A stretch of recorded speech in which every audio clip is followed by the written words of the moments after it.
Greetings, folks. Benthelooney here. It's a tradition for many people, including myself, to have horror movie marathons all throughout October. In my house, that marathon starts in September and ends in November, but I digress.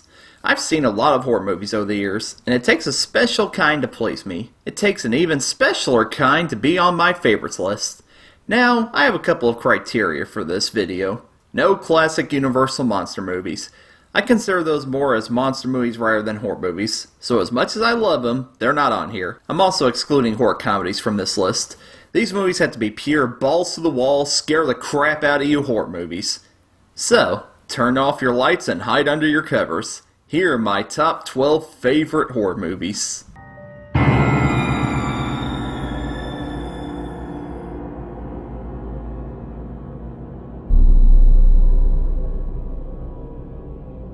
Number 12. The Blair Witch Project. This is a movie that took some growing on me. I remember seeing the trailers for it when I was little and I got so pumped. I wanted to see what these kids were afraid of and what all the hype was about. Of course, I was a wee little lad, so I couldn't see it until many years later. And I was disappointed. I don't want to spoil it for anybody, but let's just say it might not end how you expect it to end. However, after talking about it with my best friend Dill, and watching it again with a fresh mind, I grew a new appreciation for it. As far back as I can remember, I loved reading about urban legends. In fact, I might even animate some for this month. Wink wink. This movie thrives off the fear one might have concerning such legends. That might be more real than we think. 3 kids go looking in the woods for the Blair Witch, a legend that the locals warned them about. The charm of this movie is it was made on a shoestring budget, but it did so much with the little it had. Granted, the film might drag in a few spots as it mostly shows the kids wandering around in the woods, but when it comes time to be creepy this movie is. That's why it's number 12 on my list. While I do love it, it does feel like a chore watching it in some spots. However, by the end, it's definitely an experience that can't be matched by any other movie I can think of. Number 11. It Follows. Yeah, a modern horror flick on this list. Must be a good one. It is. A young girl has sex with her boyfriend, and next thing you know, she's being stalked by someone. Or something. This is another movie that my best friend Dell was so kind to share with me. So much about this movie to love, from the retro-style hand-painted poster to the classic horror movie style of relying on atmosphere rather than jump scares, and best of all, this is a movie that explains very little, making it all the more creepy and disturbing. What is it? Where does it come from? Nobody knows. All we know is that if it catches the character it's after, he or she is dead. So, the whole movie is full of suspense. A constant chase. No matter where this girl goes, she always has to look over her shoulder to find it slowly getting closer to her. This is another independent movie, which will be a common theme in this video. It had the benefit of having little work with, but churning out something that works on every level. It's a modern horror classic that's going to be a staple of my future October marathons for years to come. Number 10. Insidious. Yet another one Dill showed me. He has a good taste in movies, doesn't he? This ain't your typical ghost movie. In this film, ghosts aren't just sheet-looking things that fly around going boo. They're twisted spirits that come from their own realm and trap a little boy's soul in it with them. One thing that really scares me when it comes to movies is when innocent children are taken out of their comfort zone and put into danger. That always gets my nerves going. And, let me tell you, my nerves weren't resting throughout this movie. Once the dad enters the realm and looks for his son, that's when this movie becomes a non-stop roller coaster of fear. This is another modern horror movie that doesn't rely on jump scares and cliches to be scary. It sets up its own uncomfortable tone and inserts some new ideas of its own to boot. Not to mention, this movie has one of the best soundtracks of any horror movie. It's very minimal in nature, but it works so well for this otherworldly atmosphere this movie is going for. Insidious is a movie that lives up to its title, and more. Number 9. Carnival of Souls. We're going back to the black and white era for this one. This movie has an eerie, dreamlike feel to it. It's about a woman who, after a car accident, is being stalked by mysterious figures. Seems like a simple premise, but trust me, it's more than that. I can tell David Lynch must have been a fan of this movie, as it feels like something he would make. While it's not an all-out surreal feast for the eyes, it definitely isn't a movie that follows the typical Hollywood way of making a movie. The film has a slow build-up that helps to contribute to its overall hypnotic pull on the viewers. The main character is constantly being drawn towards an abandoned carnival, which itself is creepy to look at, and the movie leads to one chilling climax. This definitely may not be a movie that many modern audiences would like, as the movie relies mostly on atmosphere rather than special effects to be scary, but check it out if you can find it. It's in the public domain, so you should be able to find it on any of those cheap multi-movie DVD box sets that you'd find in a bargain bin at your local Kmart. Enter this carnival, if you dare. Number 8. The Haunting. A group of people stay at a mansion that is said to be haunted, and one of the characters feels she starts to see ghosts. But, are they really there? This is another movie that relies on atmosphere and tension in order to bring the scares. However, the difference between this and something like Blair Witch is, this was a big budget project with legendary director Robert Wise at the helm. I'm going to tell you right off the bat, you don't see any ghosts in this movie. I hate to spoil anything, but I didn't want you folks checking this movie out expecting to see anything and ended up being disappointed. However, don't let that ruin the movie for you. There is definitely some scares to be had in this film, and like I said, what you don't see is scarier than what you do see, and this film plays off of that. Not to mention, I love the characters in this movie. One of my favorite things about classic movies is the actors played up their characters to make them all the more entertaining for the audiences to enjoy, and this film is no exception. So, if you're in the mood for some old-fashioned scares, track down The Haunting. It's sure to keep you out of any abandoned mansions in the future. Number 7. Night of the Living Dead. I finally get to talk about one of my favorite directors, George A. Romero. He's proven that he deserves to be up there with the great directors. Who cares if he's a horror director? What? Do movies lose their value simply because they're in the horror genre? What the heck, Hollywood? Anyway, this was the classic that started the whole zombie craze. Something that I've grown tired of, but there's no denying the classics, especially this one. This was a movie that was groundbreaking for its time on so many levels. There was blood, gore, and all kinds of morbid imagery. But, most scary of all, a black man was in a starring role, and he was the hero. Ah, scary! I joke, but something we take for granted was really shocking to viewers back in 1968. This movie was so horrifying that it inspired the MPAA ratings. Yeah, parents brought their kids to see this movie and it scared the crap out of them. That is flat out hilarious. Guess I didn't know what to expect from a movie called Night of the Living Dead. However, this movie is more than just a typical horror film. Romero likes to add little social commentaries about society in all of his movies, and with this one coming out on the high of the civil rights movement, it makes a strong statement about race relations. But it's done in such a subtle way that you might not notice the first time watching. This was also one of the last movies to be made in black and white, and I'm glad. The black and white really suits the creepy feel this movie goes for. They even colorized the movie later on, and in my opinion, it ruins the whole experience. This is a movie that's meant to be in black and white, and it shows. I'm sure if you're a horror fan, you've already seen this one. But if you haven't, what the heck have you been waiting for? Number 6. A Nightmare on Elm Street. The movie that caused me to have a few sleepless nights when I was a kid. What makes this movie so great is that it delves into a world that not many other horror films of the time went into, and that's dreams. The idea of a maniac being able to kill you while you sleep is a horrifying idea. You're at your most vulnerable when you're sleeping. It's like you're trying to recover at night from a long day of work, and then all of a sudden, boom, a crazy guy with knives for his fingers is coming after you. I took some ZQL for this?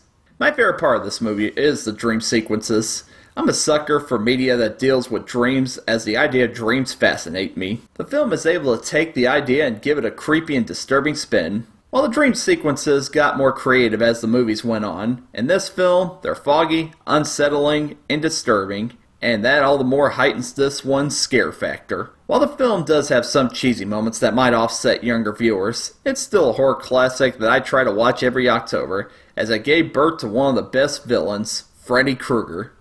Sweet dreams. Number 5.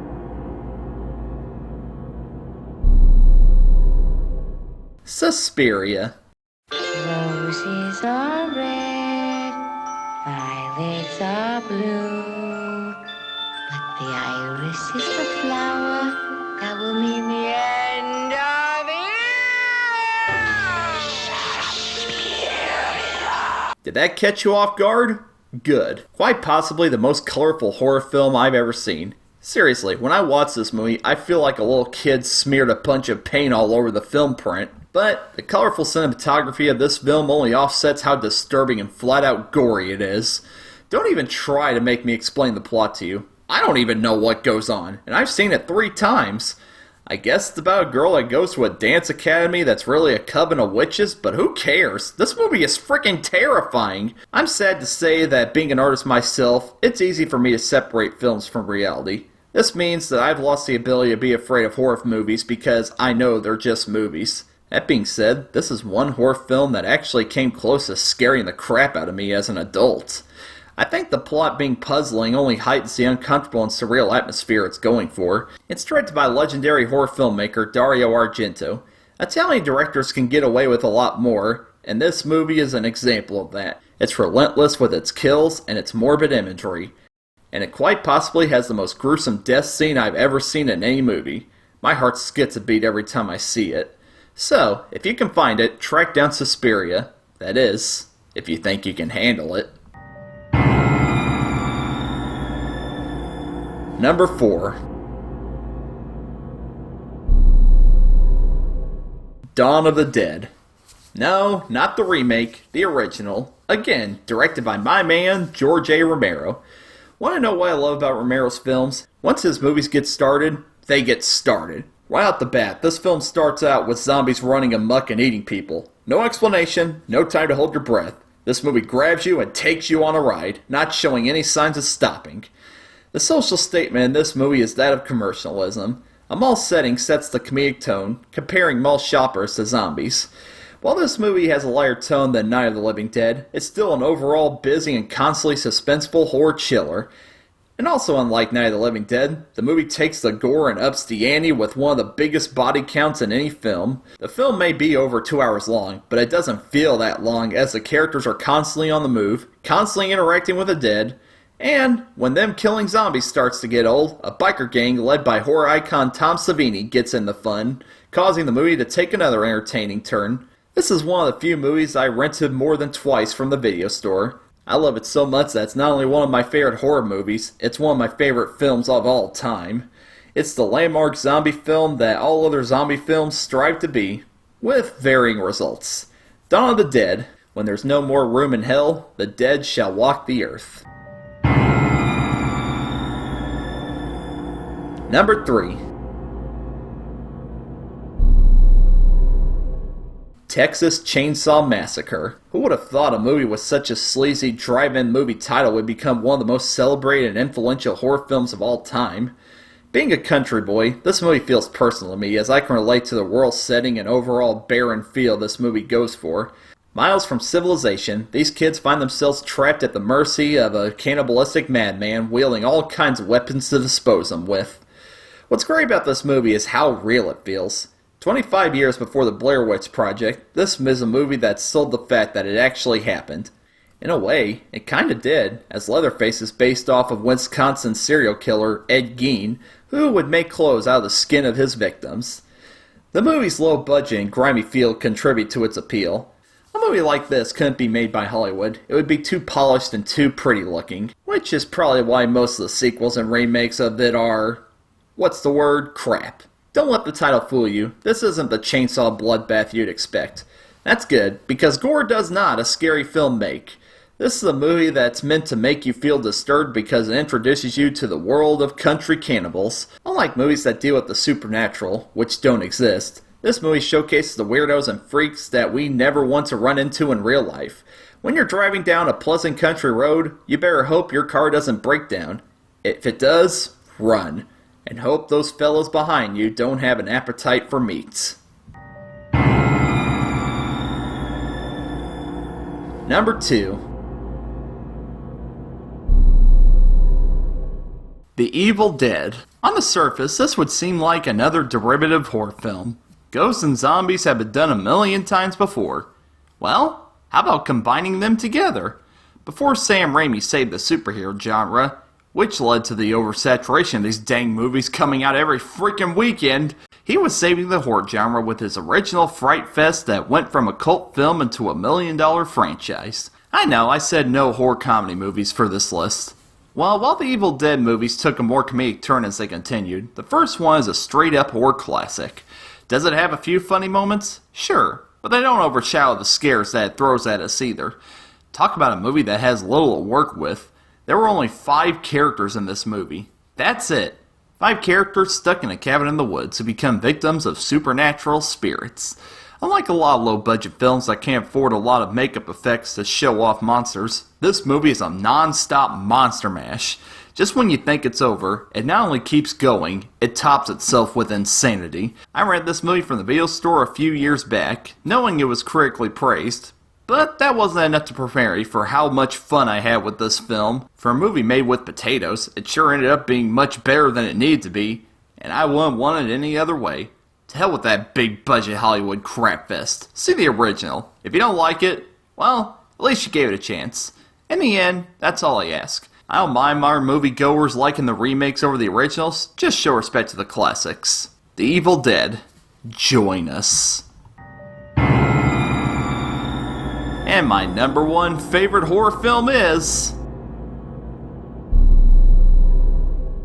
Halloween. Was there ever any doubt? People have praised this movie to high heaven over and over again. What more can I add to it? So instead of telling you what you probably already know about it, I'm going to talk about how it affected me personally. This was the first R-rated movie I ever saw. That alone would make it special, but it's made much more of an impact than that. I remember it like it was yesterday. I was 12 years old, and it was the year my mom said was my last for trick-or-treating. She felt I was getting too old and it was time to start moving on and growing up from kid things. Depressed and on the height of puberty, I was strolling through the channels on my TV one day and I stumbled upon Halloween. I watched plenty of monster movies in the past, but I never watched a straight-up horror movie. Going by my mom's word, I felt it was time to grow up, and grow up I did. Halloween was unlike any movie I've seen before. Seeing a man walk around in an expressionless white mask gave me the chills. I felt myself getting uncomfortable and amazed at the same time. After it was over, I was left with the feeling of fear and tension. And I loved it. I never thought it would be so much fun being scared, and I have Halloween to thank for that. It kick-started my love for horror movies, and it has become a Halloween tradition for me ever since. Not an October goes by where I don't watch it. It is a landmark horror movie that has become one of my favorite films of all time. So there are the horror films I try to watch every October. What are your favorite horror movies, folks? Also, what movie/special do you watch whenever Halloween rolls around? Let me know in the comments below. Until next week, take it easy, ghouls.